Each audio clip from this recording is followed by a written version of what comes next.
Hello. Today's book is another one about the government and the CIA and how things have gotten out of control. It is The Devil's Chessboard by David Talbot. It's going to go through a lot of the same material that was covered in JFK, The Unspeakable. And I just read that one, so I think I'm going to be confusing some of the data from one to the other, but it's all the same sort of story of the CIA out of control, basically, and forcing us into more and more war and turning its black ops that it was engaging in around the world into a inside job, into controlling the United States and killing JFK. So it's about Allen Dulles. The book is basically about Allen Dulles and John Foster Dulles. These two were brothers. They're from a Wall Street law firm, so they're business types, legal business types from New York, and they got all involved in government. And this is all the stuff that came out of World War II and the victory over the Nazis. I actually heard it in audiobook by Peter Altschuler, and he read rather slowly, so I listened to it in 1.2 speed, sped it up a little bit, and that just worked out fine because he did read rather slowly, which is, fine, but I wanted to pick up the pace a little bit because it is a 25-hour audiobook. Yeah, it starts out with World War II and how during World War II, even then, Dulles was doing his own thing. He was negotiating with the Nazis in his own separate way, while the USA was trying to get unlimited, complete surrender. He was engaging with this and that. And after the war, he was part of the plan to bring a lot of these Nazis into the United States through Operation Paperclip. And it was clear, at least as far as how David Talbot states it, that Allen Dulles was much more sympathetic to the Nazis than he was to the Soviet Union, who were our allies during World War II. And the Soviet Union are actually the ones who won the war, at least the war in Europe. They are the ones that suffered the most casualties and basically marched from Russia all the way into Germany and deposed the Nazi regime, and we came from the West and helped out, but it was really the Soviet Union that took the main brunt of the deaths and the tragedy that was World War II. But Allen Dulles did not look at Stalin's USSR as our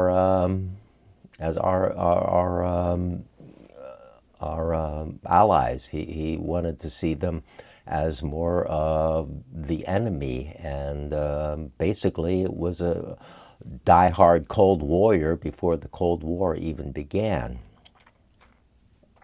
So the war is won, and Truman sets up this national security state, which involves the CIA and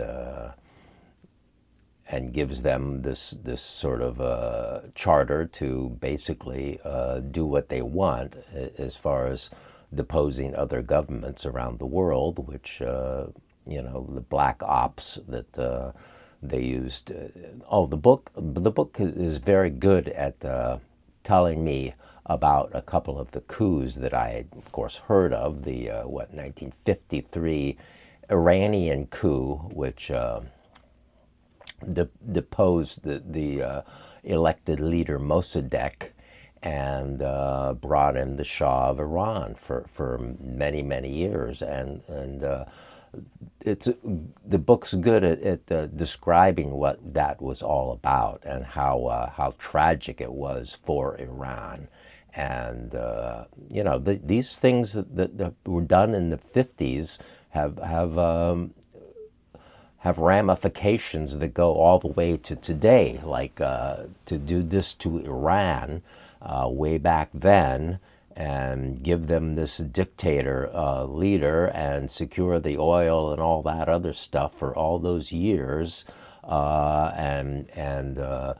when they do these coups d'etats and when the CIA supports them, they also encourage them to round up any of the lefties or the people who they don't like, the people who are in support of the previous government, and round them up and kill them or whatever, you know, drive them out of the country.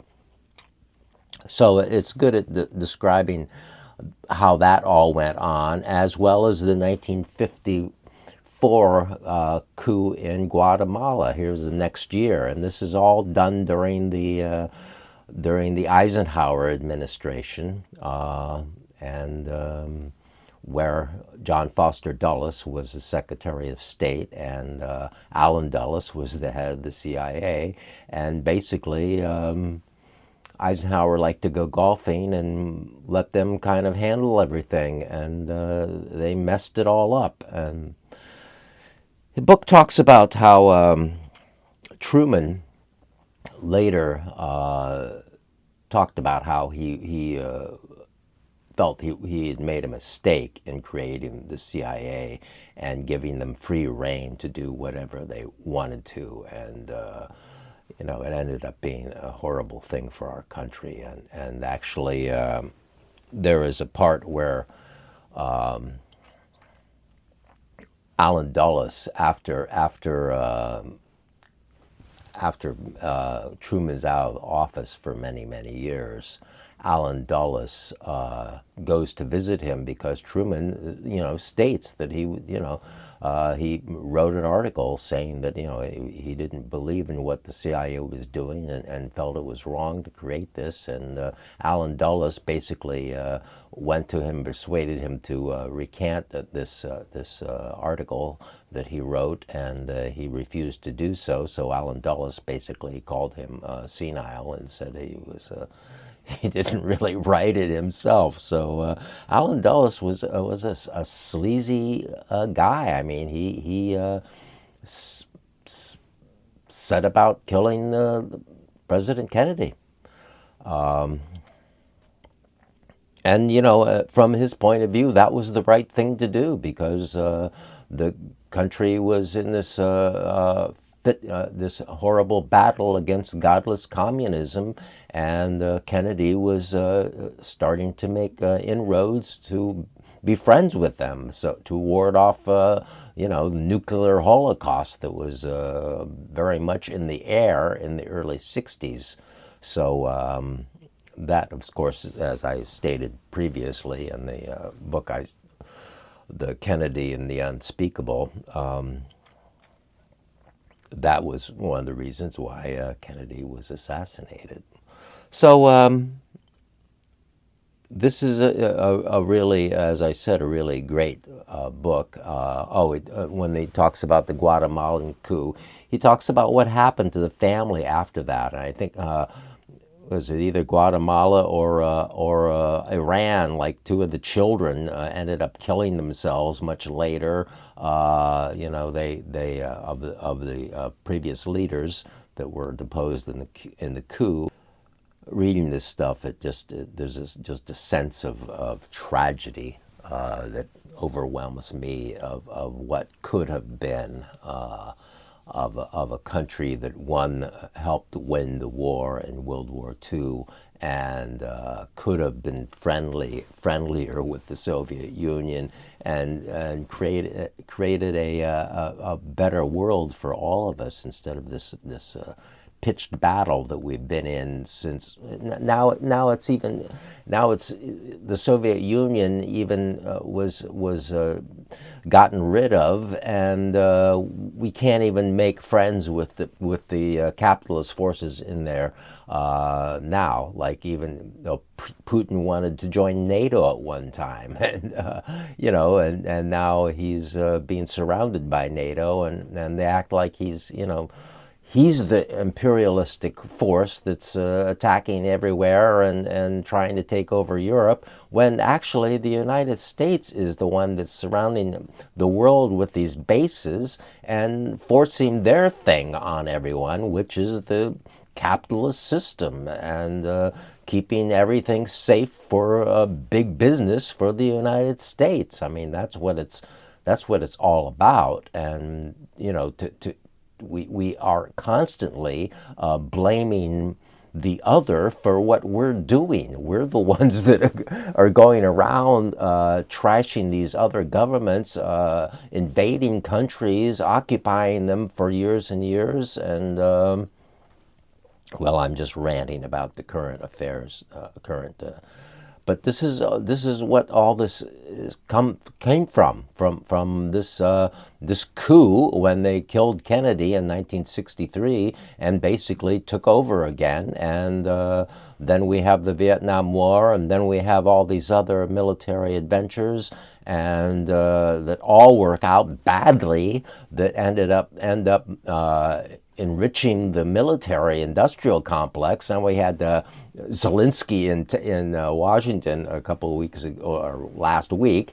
and he has a meeting with the military contractors. I mean, that was a priceless moment there, where he's hanging out with all these old gray-haired dudes in their suits, and he's in his his T-shirt and so forth, and they're the military contractors who have made a bundle of money with the money that USA has dumped into Ukraine to once again deplete the Russians, and more of this battle against the Russians, which started back in the days of Allen Dulles and just continues on as if it's still the same, as if they're still communists, as if they're still going to take over the world with godless communism, which was never going to happen anyway. And it's like the United States doesn't believe in what it has and what it has to offer.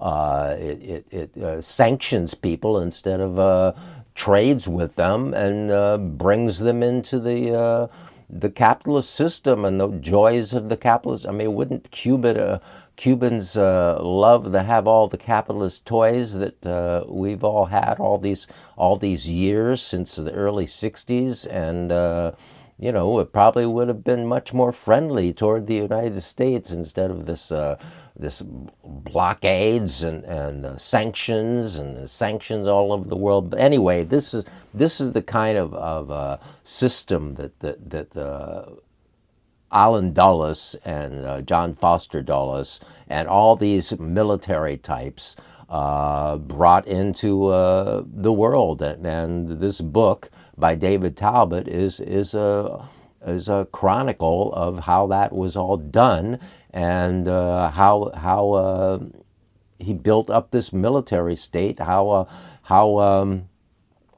there are forces that go along with the whole thing. David Talbot is also a Hollywood child. David Talbot is the son of Lyle Talbot. I don't know if maybe you know of Lyle Talbot because of old movies. I mean, he's in Plan 9 for Outer Space. He's in tons of movies from the 30s, and he actually was the neighbor on Ozzie and Harriet, or something like that, The Adventures of Ozzie and Harriet, in the 50s and early 60s, which is something I remember watching because I'm very old. So that's who David Talbot is, and he's a great researcher in this kind of material, and his book, The Devil's Chessboard, is one of the great books about the CIA that you should read if you're interested in the CIA and Allen Dulles and all the horribleness that they got into and how they still get into and how they still run everything. And you know, he doesn't really talk about all that, but you know, it's still much of what we hear and see is filtered through the national security system, and it's unfortunate, but that's the way it is. There's still alternative voices out there, and I don't know. It's like at some point this stuff could really get locked down in a serious way, which I guess I said in a previous video as well. So I don't know. I'm not feeling that I'm firing on all my cylinders in this one. So I'm sorry about that. But thank you for watching anyway, and we'll talk to you next time.